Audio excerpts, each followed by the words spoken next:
Hi, I'm Kenton, and this is Kenton Knows. In this video, I'm going to explain why I love Rentometer. Rentometer is simple and provides incredibly relevant, recent rental data. Once you use it, I'm sure you'll love it as much as I do.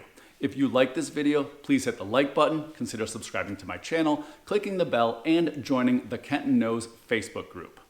I have honestly been using Rentometer for years and sincerely believe it to be the best platform for location-specific rental data. I use Rentometer in two ways.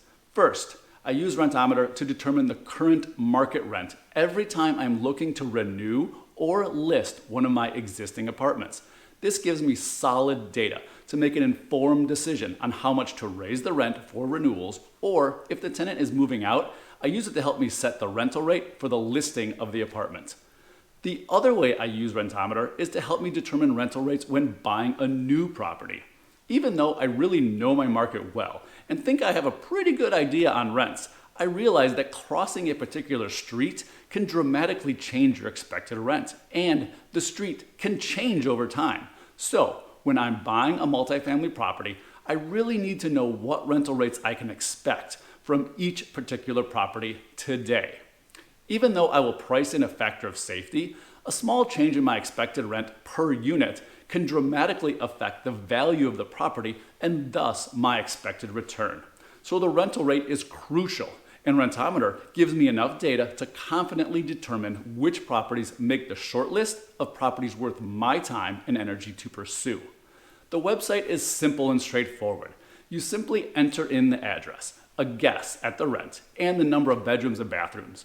Surprisingly, the free version gives you some incredible data, including the average and median, along with the 25th and 75th percentile rent range within a specific radius around the address, along with an interactive map.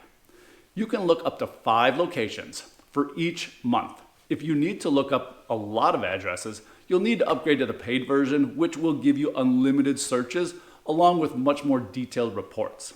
Another feature that I only recently discovered is your ability to list your rental for free on Rentometer's website.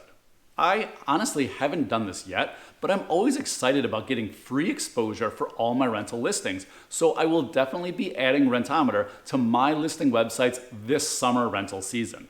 We'll see if I get any hits from it. I hope you really enjoyed watching this video on why I have used Rentometer for years, and while I'll be adding Rentometer to the list of websites I use to list my apartments on for free each year. If you'd like to hear more from me, please consider subscribing to my channel, clicking the bell, and please like this video. Also, I'm happy to answer any questions you leave in the comments as well. Thank you for watching Kenton Knows.